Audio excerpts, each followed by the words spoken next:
launch of the memoir entitled Dangerous Love by Karen Daniels. My name is Camila Orostarudis. I am the founder of City Productions, a media house with a role in creating branding and supporting countries across Africa and beyond, representing the biggest international outlet, which is the Economist Group. But this is not the reason for which I'm here today. I am very proud and honored to have been invited by my dear friend Karen to host today's webinar, which represents the launch of her long-awaited memoir. A few words before getting into the matter at hand, I had the pleasure to have met Karen 4 years back in Lagos at one of NISL's, the Netherlands International Schools of Lagos, amazing parties where our children were attending the same class. What can I say? It was love at first sight. Kids happy playing together, our husbands hit it off right away, and it all went amazingly well with our brides and children's play dates and beach gatherings. I remember one afternoon in Fahrenheit at Lagos Hotel Restaurant with a cocktail in our hands, dreaming our lives away, talking about our families, targets to achieve, and where do we actually go from there. Karen told me about the idea of taking some writing classes that would support in presenting her amazing, by then already life story into words. I thought, what a brilliant idea. And from there, really all is history. What I can say is that despite all the difficult times that followed afterwards, I'm so humbled and proud of Karen's perseverance and persistence in reaching to the finish line. And here we are all today gathered to listen to Karen's story. Thank you very much all for being here.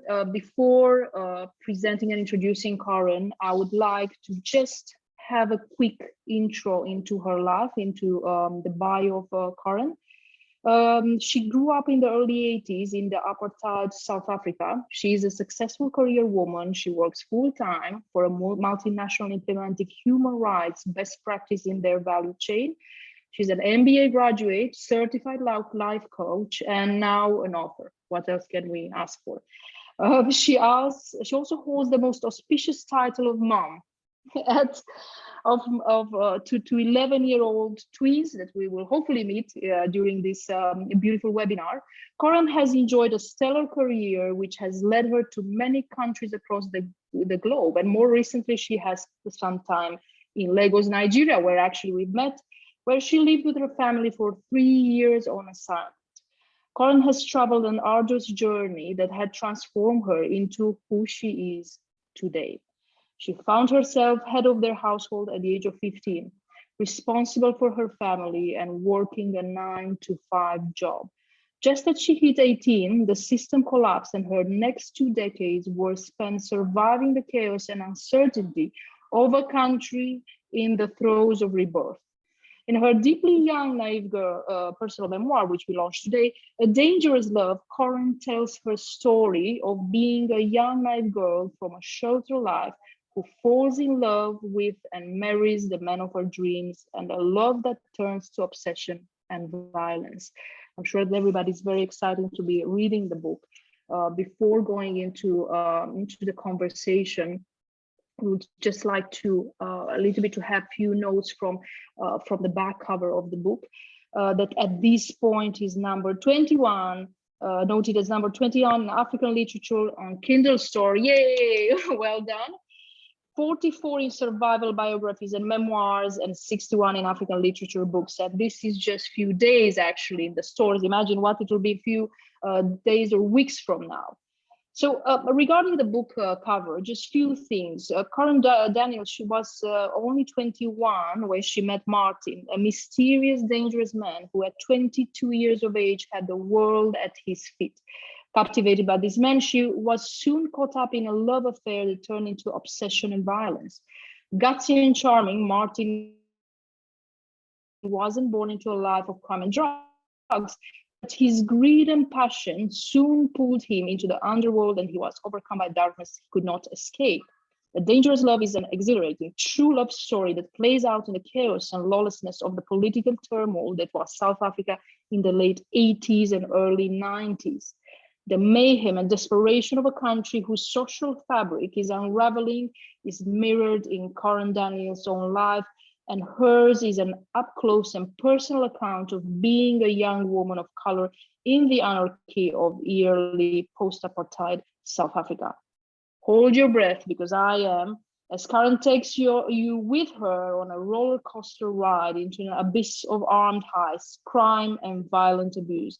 Her story shows how having such intense and conflicting emotions for a man, loving him and being petrified of him is only a few heartbeats away from hate. Karen's eventual escape from this life would take her to the heights of the corporate world and help her become the advocate for human rights and women empowerment she is today. Her story is one of human resilience, of courage and determination. It offers hope to those struggling to break free from their circumstances and will inspire anyone who wants to live their best life and go from surviving to thriving. I have no words, Karen. To be honest with you, if I wouldn't know you, I would say, who is this woman? Is this real? Is it really what happened? So before just introducing Karen again, I'm just keeping everyone, under suspense. I just want to introduce Jamie. Jamie is actually family. She is a very close friend of Karen, a family member, and also the co-host for today's event. Jamie will also discuss with us about few surprises just as we are closing into our webinar about surprises for giveaway books and other things coming up. So just stay tuned. You'll have also your chance to ask questions as soon as possible. But before anything, just let me introduce Karen in the right way and just asking and opening questions. But Karen, it was so great following the creative path that started some years ago in Lagos. And look at us today. We are here, we are together, we are actually at your launch, the launch of your memoir on Amazon. How does it feel? Can you believe it? Thanks, Camelia. Thank you. Yeah, no, I can't believe it. That my book is finally out there in the world. And well, yeah, thank you for everybody that's joined. I see there's about 34 people on already. And I think more will join as we get into it. I just want to check the view that we're seeing now. Okay, I'm just going to change the view. Okay, perfect. So yeah, I think everybody that's on the call, it's going to be a pretty informal session with me this evening. And if you have a glass of wine, a cup of tea, a cup of coffee, please grab that and enjoy the next hour and feel free to ask questions. There's a chat at the bottom. There's the chat screen, but there's also the Q&A box at the bottom of the screen. And Jamie will be manning the Q&A, and she'll have a nice surprise at the end of the event. So pop your questions in the Q&A. But before I answer Camelia's question, and thank you, Camelia, for a wonderful introduction, and just telling everybody a little bit about the book, because many people may not have had the opportunity to get the book yet. It's just out, not even a week. But before I do that, I need to say some special thanks to 3 teams that have really helped me put this book out into the world. And the first team is a team of like right now, and that's Claire Rose Julius and Megan Barber, and all the others behind the scenes that actually brought this book out into the world. Thank you guys so much. Claire, for taking my dream and putting it out into the world, and Megan, for all your wonderful designs and your marketing efforts, and really, understanding who I am and putting me out there and making me look so polished and making everything look so easy. Thank you so much. They're a fantastic team. The second team that's got me here is the team who actually got me writing this book. And that is Kate Emerson and Sarah Bullen, for their mentorship, their guidance, every step of the way of writing that first draft, and all the how-tos of becoming actually a published writer. The pushing, the shoving, and really sticking with me over these last 4 years and getting this book out. And then the other team that I had that really helped me um, was the team from All About Writing, and that's Richard Bainan and Joanne Richards. They actually taught me how to tell a story. They taught me storytelling and how to show and not to tell, and keep the readers entertained. So I thank these three groups of people who've made this book possible. And as you can see, it's actually doing quite well. So they must have done a good job. And so yeah, before I move on, also thanks to family and friends. I have some of my family here that want to say hi. Come and say hi quickly. Come, Elijah, Aaliyah. These two that kept on, Mommy, when is your book going to be published? You've been writing it forever. Say hi. Hey, oh my God, we missed you so much. Hi, Elijah and Aliyah. How are you guys? You're such big kids. I cannot believe it. Eh? And my very, very special person in my life, Peter. Hi, Peter. Everybody, thanks for joining.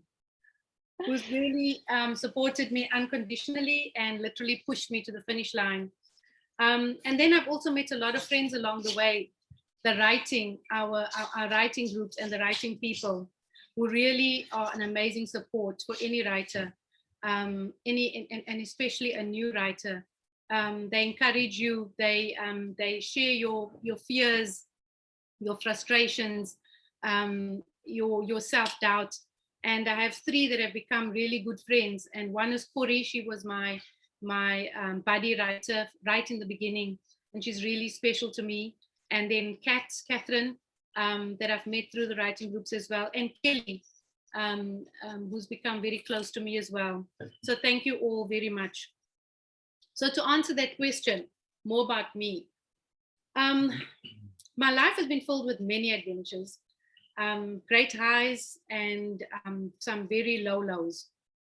And there are people on this call tonight that have been part of many pieces of my life, each of them carrying some knowledge of the course of my life and my journey. From my journey of writing, from my school days, the time that was covered in this book, with my first husband, my career, becoming a mom of twins, my years in Lagos and losing my second husband, and then my move to the Netherlands and the new job and the new country, the new place, and where I am today. So there's a lot that I can say about who I am and about my life. So I have to choose a few things. The one I wanted to share is when I was young and I was going to a public school in a colored township in Durban, which was where I was born. My great ambition was actually to own a takeaway shop. I was fascinated with the guys who worked in the takeaway shops, and I said, I'm going to own one of these. And then as I grew and became more aware of the world outside of the township, my ambition grew as well. And it went from being an air hostess to wanting to be a bank teller, and then to be a chartered accountant. So I had all these dreams, but instead, at 15, I found myself working as a receptionist for a local plumbing company. I'd left school, and I was supporting my mom and my younger brother. So I didn't manage to become a chartered accountant, and I'm actually glad about that. Not that there's anything wrong with being a chartered accountant or working in finance, but yeah, it wasn't meant to be for me. So, but by the time I was 21, I wanted adventure and excitement. So I left home and went to join some of my childhood friends in Johannesburg. And boy, oh boy, did I get adventure and excitement. I got way more than what I bargained for. And that's really the story of this book, of my time when I was 21 and I went to Johannesburg looking for this adventure, and I certainly got it. But when I finally left that life and moved on, I never spoke about it, and many of my friends never knew about that part of my life. I just wanted to walk away from it and start new and start over. And I did that. I started over when I was 27 from ground zero. And there was many people involved in helping me on that way. And one of those people are mentioned quite prominently in my memoir. And she and I actually got a place together, and we started out together, both of us starting a new life. And I went at it with this blind determination that I was going to at least realize some of my dreams. Then I met my second husband, and we had quite an adventurous life as well. And we had the twins, and we traveled many countries. We've seen a lot of countries with the companies that I worked with, and yes, and eventually I landed up in Lagos. We lived in Cape Town, we lived in Saldanha Bay, we lived in Johannesburg, and then we landed up in Lagos. And then the course of my life changed again, literally overnight, in an instant. One day I was, living in Lagos with a family, and going to braais and beach days, as Camelia says. And the next day, my life was completely different. And that was when my husband died in Lagos. But I think that is the tale for maybe another book or another day. And today, 3 years later, I find myself in the Netherlands, in this beautiful suburb of Amstelveen, just outside Amsterdam, with my 3 children, and with a wonderful partner that's really supported me on this journey. And I finally written that book that's taken me 4 years to do. And I think, yeah, that is a little bit more about me and behind the scenes of who I am. I work full time in human resources and social sustainability. I'm an advocate for human rights in the company that I work for. And I'm passionate about women empowerment and growing women. Sorry, I didn't want to interrupt you. I think what you said, it's amazing. You put it in few words in your life story that actually could enter at least in 3 books, I would say, because there are 3 chapters, if not even 4 chapters of your life that are so separate. So I'm just going to play a little bit the role of the journalist, let's say, and go back a little bit into the first years, that you're talking about in the book. And I would like to know how difficult was the writing process, how difficult it was, because even now I see that you went back on the memory lane, and going back on memory lane for all of us might be difficult at times, but for you it's maybe even more so than anybody else. I mean, how revealing was it? Did you have your, as we call them, those aha moments, your self-revelations? How was it for you mentally? Did you feel a release afterwards? How is it? How does it feel? And how did it feel from the beginning to the end, if you can just pass us through it? Yeah, well, the writing process was difficult. I joined a mentorship group, as I said, Kate and Sarah, because I always knew I wanted to write this book. I've been saying it to my friends for years and years and years. And eventually, when I was in Lagos, you could do 2 things. Well, there were 2 things you did in Lagos. You worked and you partied. And I couldn't do that all the time. So my boss that I had at the time, Henk van Rooyen, he said to me, Karen, you should find something to occupy yourself with. I said, like what? He said, maybe write a blog. So I said, yeah, that's a good idea. But I didn't end up writing the blog. I started writing this book. And the writing process was very difficult because you doubt yourself, firstly. You don't have the time. You've got to make the time if you have a full-time job. You don't know what to include and what what to leave out. You think about the people that you're writing and what would they think. So it is a daunting process. And of course, if you've never written anything in your life, you stay at this blank page screen in front of you, and your blank mind stares back at it. So it's it was challenging, but once you get started and you have the right people supporting you, mentoring you through the process, it starts to flow. And all I can say is that what I was taught is just to write that shitty first draft, as they call it, and get it all out and get it all down on that page, and don't go back looking at what you've written, because I tell you, you will not move forward. You will rewrite it and rewrite it, and it will never sound right to you.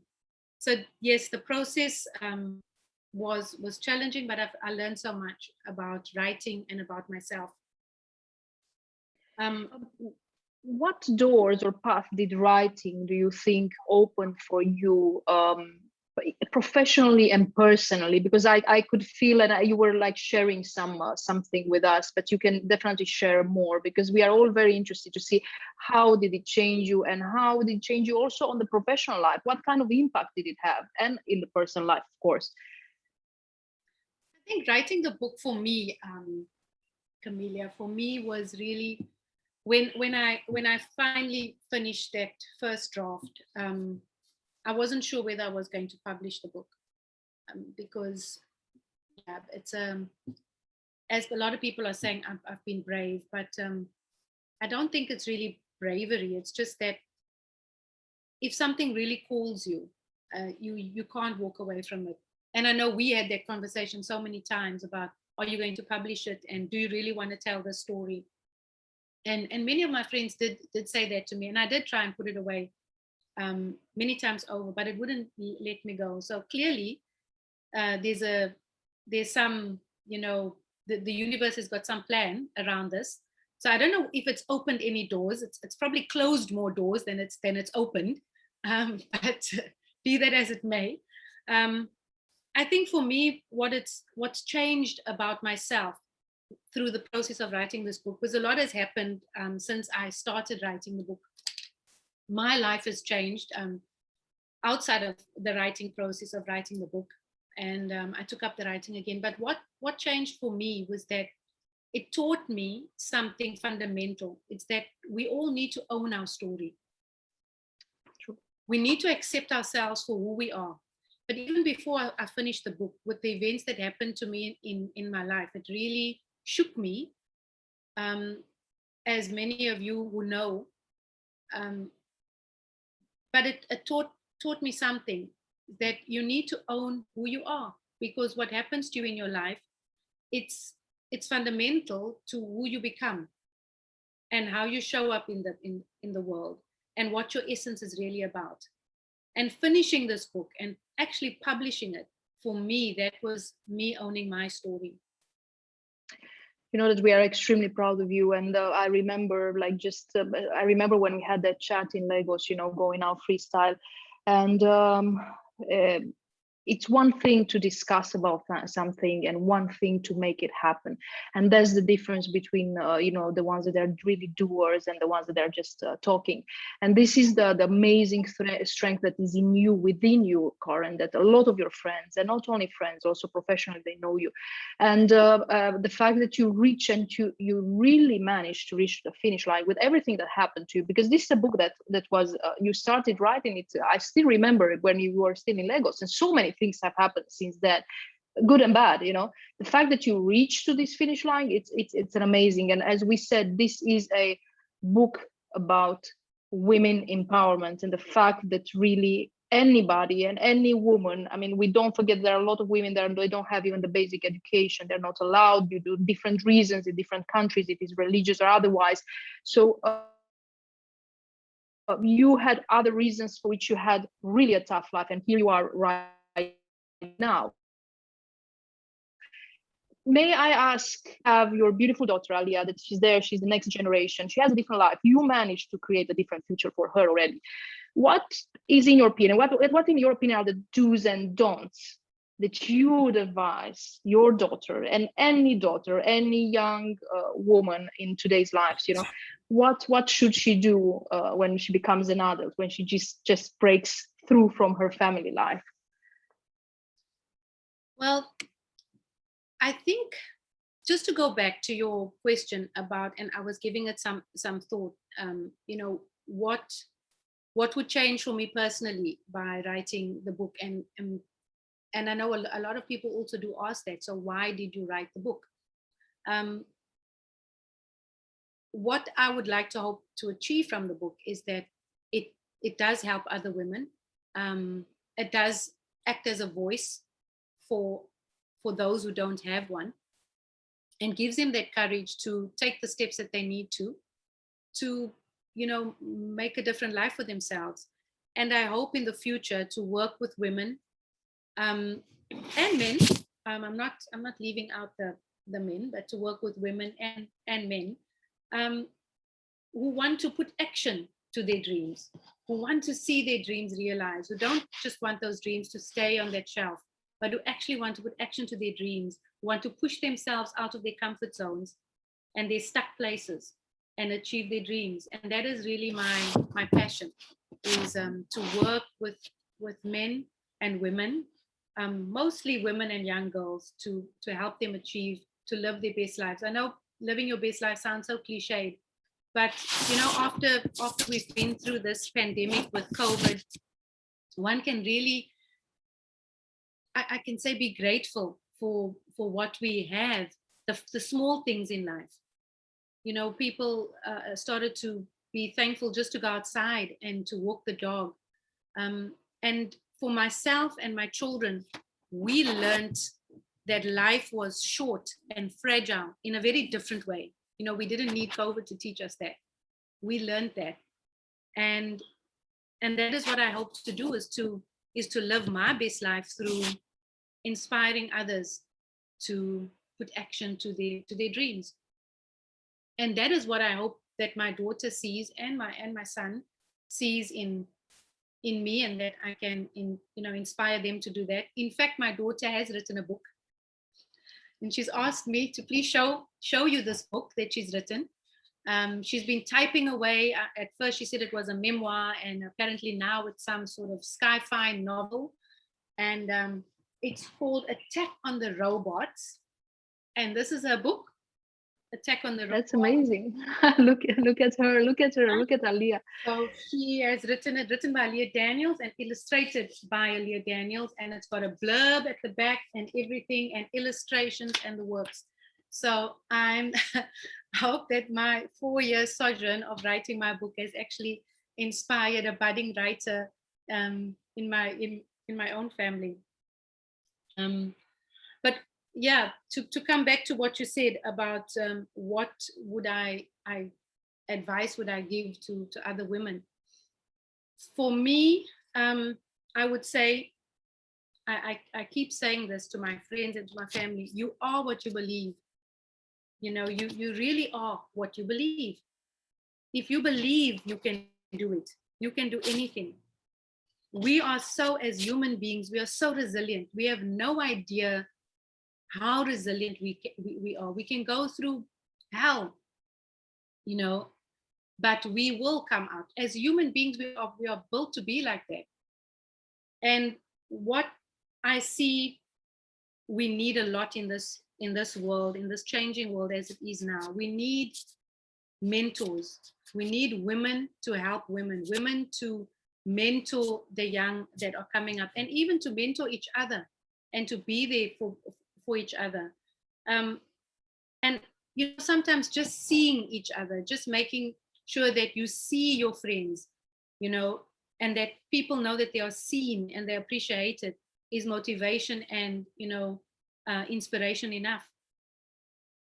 And I think that is, for me, that is what I hope to achieve with the book and with my work that I do with women, etc.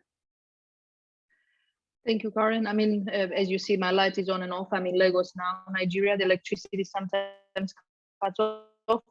Our friends that lived in Nigeria know about this. But it's you see, I think we meet very special souls in the more crazy places. They were in places that you would never expect, and this is what Lagos represented for us, for the two of us, and for a lot of other friends that I'm sure that they are today watching us, and they're so proud of you and your achievement. Of course, everybody asks themselves, and I have to ask you, I mean, is it a next book? Will it be a sneak peek? What do you think? Will you write another one? I see. I'm going to answer you in a minute. I see there's some Q&A here, some from quite a few people. Would you like to take some that they are related to what we've discussed? That's not an issue. I mean, that maybe can help us to break a little bit the session. We can, as you wish. Okay. And then I'll tell you a little bit about that sneak peek later. We can Of take course. questions. Should Jamie read? I don't know, Jamie, would you like to read the Q&As? What do you think? There's just one question that's come in at the moment that I know Corin has seen, and it's quite an interesting question, actually. So the question is, did you encounter any legal challenges given that you speak about other people, Martin in the story? What advice would you give to someone who has a personal story that is so multifaceted and involves others in a potentially negative light? How should they prepare for this journey from your personal experience, financially and legally? It's a very valid question. Very interesting question. And yes, I worried about that, Sabile, most of the time. I had fantastic mentors, and Kate and Sarah. I know Kate is on the call as well, and they gave a lot of advice. And the first thing was just to get your story out, get your story out there and onto the paper first, and then look at what potential implications it could have, and definitely get legal advice. So I did that as well. As it's part of the editing journey, is to get a legal opinion. But also, what I've also encountered on this journey, I've read up a lot, and I've done a lot of courses, and I've listened to other stories, is that it is your story, and it is how you remember it. And yes, other people may contest and say, that wasn't exactly how it happened, or that wasn't how I felt, etc. But it's how you remember it. We can both enter a room and you would describe the room completely different to the way I would describe the room, but that was my experience, and it doesn't mean it's wrong. It means it's different. I saw it differently. So I would say, yeah, that is how you should look at it as well, and how many do, because so many out there are writing memoirs and have done in the past, and for decades, years before we would write anything. So yes, get your legal opinion, but get your story out first, and it's the way you remember it. And I suppose I think that would be the first steps. I hope that helped, and we can have a chat at any point. Any other questions? Thanks, Sabile. No other questions just yet. Not yet. I think maybe you can continue with the question about what we were discussing, maybe not even necessarily if you want about the next book, next story, if you have in mind already, or anything else that you might wrap, you're thinking now back, towards this book, before entering into any other subject. The takeaway, the feeling, the feeling that you have right now, and the book is out. You saw it in Amazon, you were so happy, you saw it in the PDF, and now you see it also as a paperback. I mean, what's that feeling as well, and the takeaway from this experience? Thanks you. Yeah, for me it's still a bit surreal. I have one copy of my book at the moment. I'm waiting for the rest, so it feels good to actually hold my book, and it's like there, it's real. But yeah, because I'm here in the Netherlands, far away from all of you, so I feel a little bit disconnected from it, because it's launched in South Africa, and that's where everything has been happening. So I feel a little bit disconnected, and I think when I arrive in a week's time, I may feel a bit different. It's been a roller coaster, I can tell you. but you asked about another book. So wow, just writing one book took me 4 years. I don't know if the next one will take me 4 years, but I've got a lot of stories to tell. I have a lot of stories. I've had a crazy life, and a lot of people would look at my life. I started to write a blog as well, and they'd say, "Wow, this woman sounds quite tragic. So much bad things that have happened to her." But I don't actually see it like that.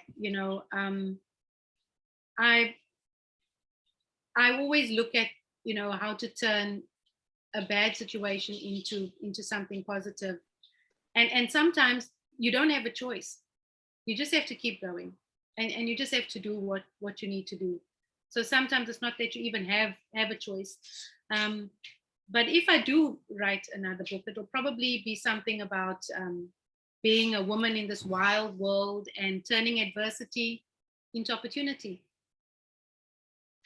Which sounds great, especially in these times where we really need, as you said, women support women, and not only, we are not. It's not about being a feminist. It's just on the fact that a lot of women do not have the same access, that we say, to education and to a proper job, depending on the countries in which we live in. And I am witness, and not only me. I'm sure that everybody that is actually today in today's webinar, we are all witness of the way you manage to pass through extremely difficult moments.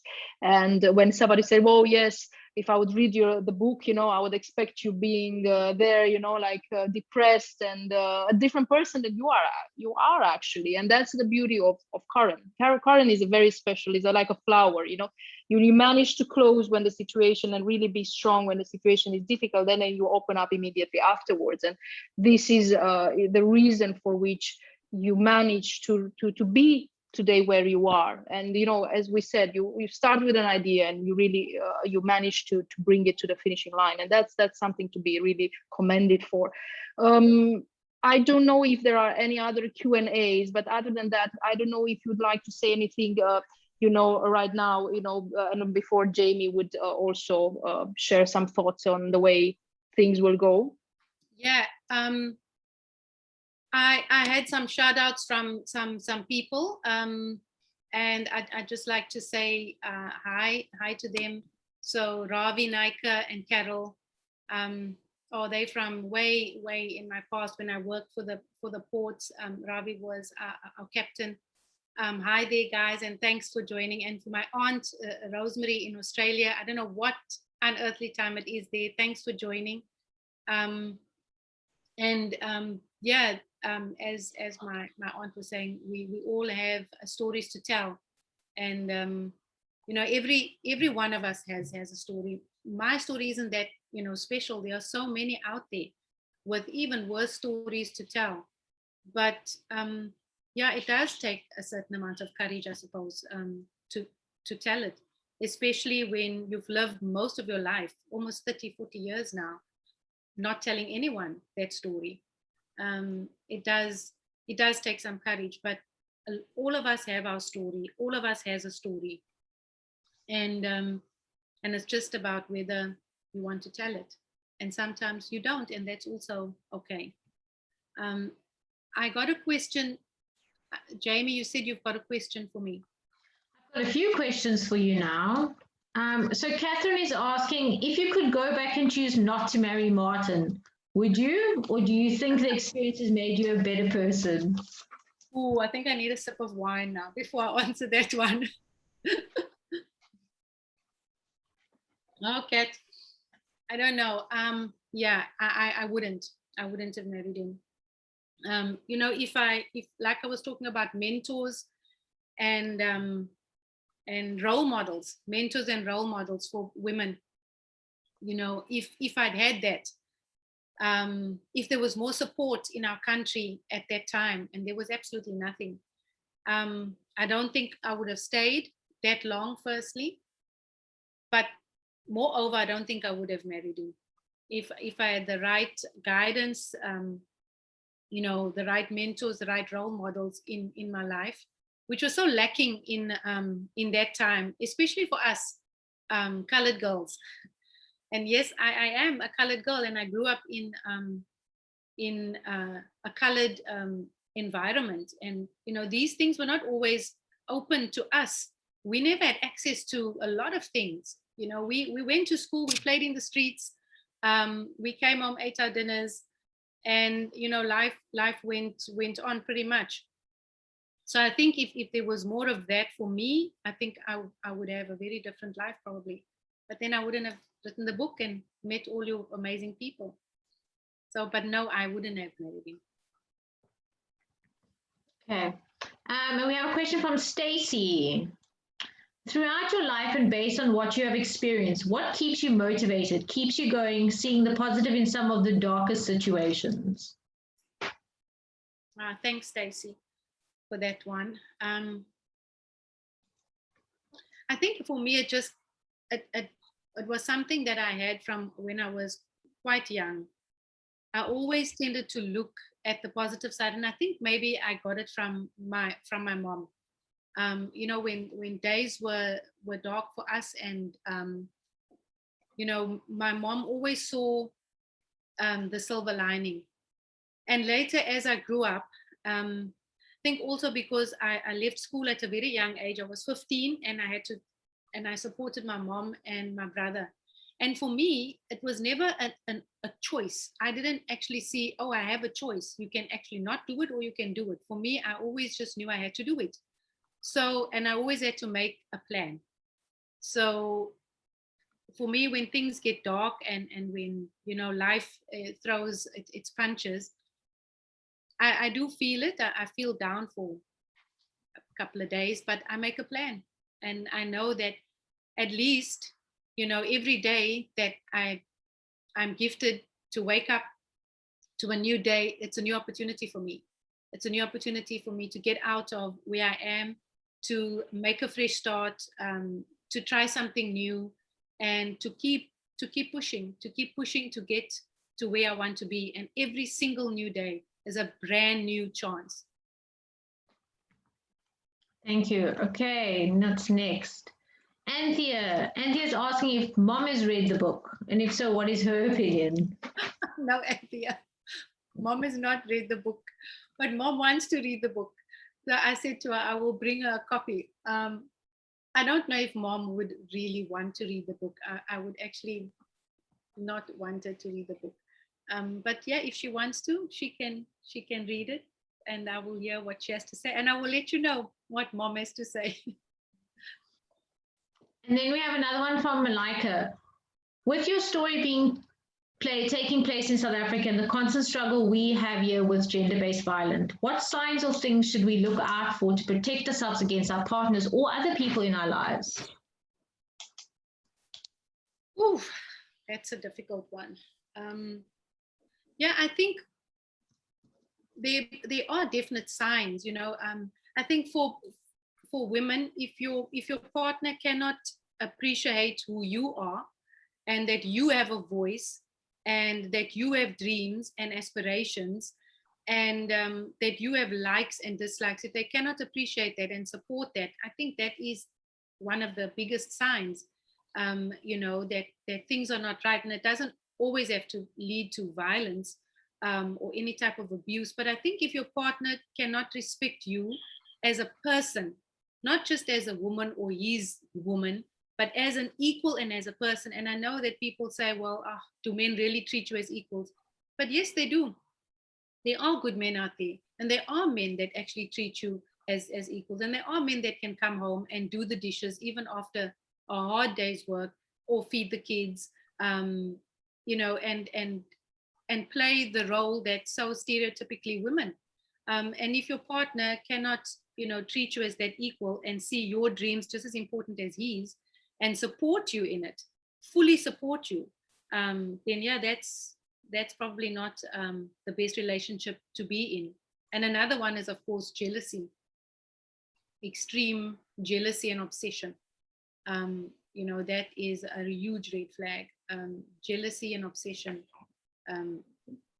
where you can't go to the shop without him looking for you. If you don't answer your phone, if he calls, there's trouble. that's big signs in the beginning. And in the beginning, when we're young, and you know, you're in your 20s or even younger, that's maybe you feel really good about it, and you think, wow, this guy really loves me. You know, I can't even be out of his sight, and he needs to know where I am, and he's really jealous of other guys. But that's not actually normal. So that is a big sign. Yeah, it's a sign that he's probably not secure in himself, and therefore not secure about you. Okay, then we have another one from Catherine. So she'd like to know, did you get re-traumatized as you wrote about all of the stuff that happened? And did writing it actually bring healing? And did you heal from the past? Yeah, it was very traumatizing to write about it, because when I started writing, I was in Lagos, and I used to write at night after putting the kids to bed. So I would start at about 8 o'clock, and I would write till about 12, 1. And sometimes, you know, the house would be completely silent. Everybody would be sleeping. I wouldn't even know where I am. And I had to take time to just, you know, breathe and come back to myself, and to know that, you know, I'm here, my kids are here, you know, this is now. So it was, and you have bad restless nights sleeping, especially if you've written bad scenes. It is extremely traumatizing. And I suppose that's why it took so long to write it, because I kept stopping. And when I started again now, when I was in the Netherlands, I actually didn't want to do it. I really didn't want to. And that's why I won't read from the book, because I've done it, I've written it, it's out there for you to read, and I don't like reading from it. So yeah, it was traumatizing, but it also taught me a lot of lessons and reminded me about a lot of things that sometimes one needs to be reminded of. Interesting one from Kelly. When are you going to let the twins read the book? At what age will you allow them to do this? Well, I've already started telling them, Kelly, little things, that I was married before, their dad, and it wasn't such a great marriage, and he wasn't such a good man, and you know, he was nasty. So I started to tell them little bits of things like that. And my daughter has asked me, like, can I read the book? And I said, no, not yet, you're a bit too young. But maybe when she's maybe 15, you know, the way kids are maturing these days, it'll probably be when she's 13. But yeah, probably 13, 14. Okay. And then we have one from Simone. What is your advice to women who are in abusive relationships? My advice to women is, and I always say this, I actually don't like giving advice to women who are in abusive relationships, because sometimes what women in abusive relationships like to do is talk about it. And then it's like a purging when they talk about it. Then they actually feel that they have strength to actually continue a little bit longer. And I used to do that. I used to talk about it to my friend, my one friend that is prominent in the book. And one day she just said to me, I'm not going to listen anymore. And I don't want you to talk about it. So firstly, that's the first thing. You yourself have to know that you want to do something about it. Nobody can make you do something about it, because nobody could make me do anything about it. Some switch has to go on inside you. And when that switch, you know, goes on, then I would say, you know, get out and get help, and, you know, go, if you don't have family to go to, a best friend. But today there is so much available for women. There are so many organizations that are doing really amazing work, which wasn't the case when I was 20, when I was in my 20s. There's so much more available to women today. Yet, unfortunately, I still hear that so many people are still stuck in these relationships. And I think the reason why we are stuck, it's not because there's nothing out there. It's because we ourselves don't actually believe that we can leave. And only until we believe that we can leave and get, and garner that strength to actually walk away, then I think all the help that is out there is at your disposal. Fantastic. Thank you, Corin. Thank you very much. We have one last question from Sabile. You mentioned that some doors have closed as a result of writing this book. Without revealing too many details, what sort of challenges have you encountered as far as opportunities, relationships, etc., after telling your story? Yeah, interesting, Sabile. Yeah, I know I joked a bit about that, but it's something that I think about. Nothing so far has there's been no backlash at this point yet. It's still very new. It's only been out a week. I do worry about it. I do think about my friends and how they would view me, and think about my colleagues, because it's out there. It's in the world. But as I said before, it's about owning your story and knowing that, yes, I was there, but I'm here today, and I traveled this journey, and it's my journey, and I should be proud to own it. And only when I got to that point was I able to publish this book, because if you're not there, you won't be able to deal with the backlash that comes from publishing something or telling your story. Fantastic. Thank you so much, Corin. That was my last question. Camelia, are you going to take over again? Yeah. So much, Jamie, and really there was a very interesting questions. We were not even expecting so many of them. You see that they covered wonderfully, and I think all of us, we have a bit of a story behind. So through you we can answer, we can get some answers, which is very important. At the end of the day, this is how we communicate, all human beings, and we interconnect energetically, and we always manage to take the best of each other, and this is what we wish for. At this point, I think we reached the moment, Corin, in which you're going to tell us more about the book. Where can it be found? About some details with regards to this process. Where can we see it? If you would like us also to share a backdrop or anything else, just let us know. I mean, how about the book, to see how we move forward, and where are your friends can find the books. Yeah, the memoir. Yeah, we can put it in the chat and on the Q&A. You can copy and paste that link, Jamie, of the book. But the book is available on Amazon.com, UK, the German Amazon, Netherlands as well, but only as an ebook. So the UK.com and Germany will ship you a paperback. In South Africa, it's available at Takealot. And it will also be available at some bookstores in the future, and I will obviously post about that. So yeah, at the moment it's available on Amazon, and in South Africa for paperback at Takealot. But there is another little surprise that Jamie has for you, and maybe we should do that giveaway now. So we have 2 giveaways, and Jamie will let us know.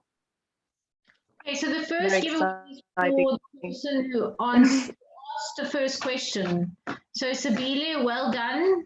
You are getting the first signed copy of Hey.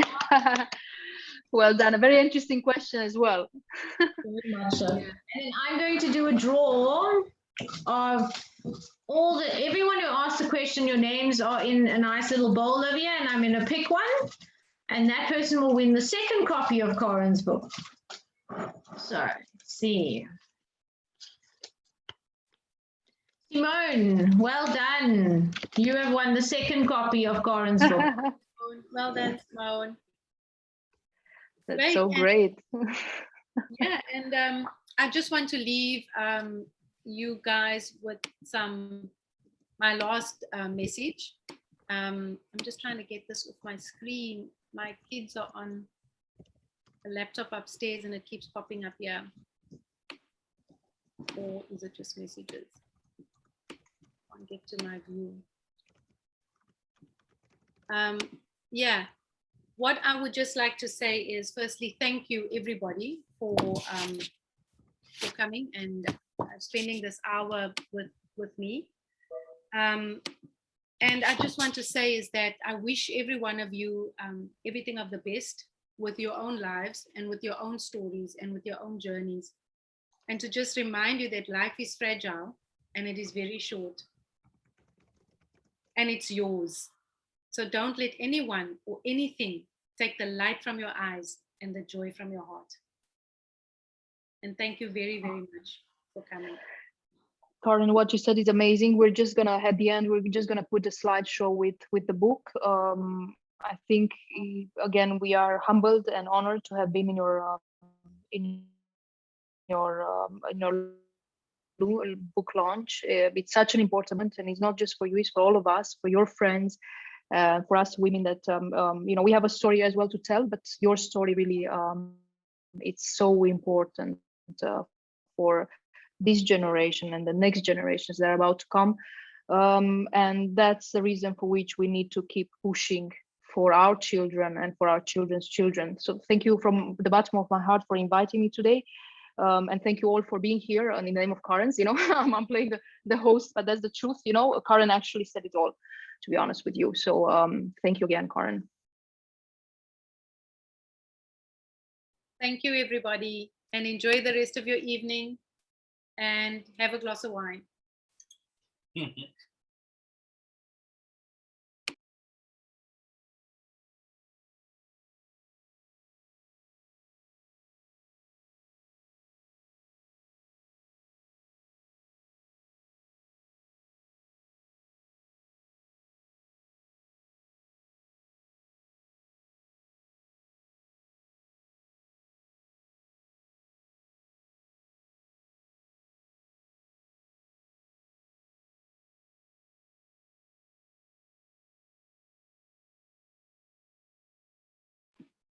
Bye. Yes, I wanted to make sure that it's there.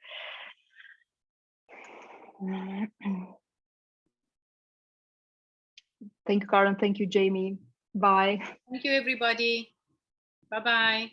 Thank you. Bye. Bye. Bye.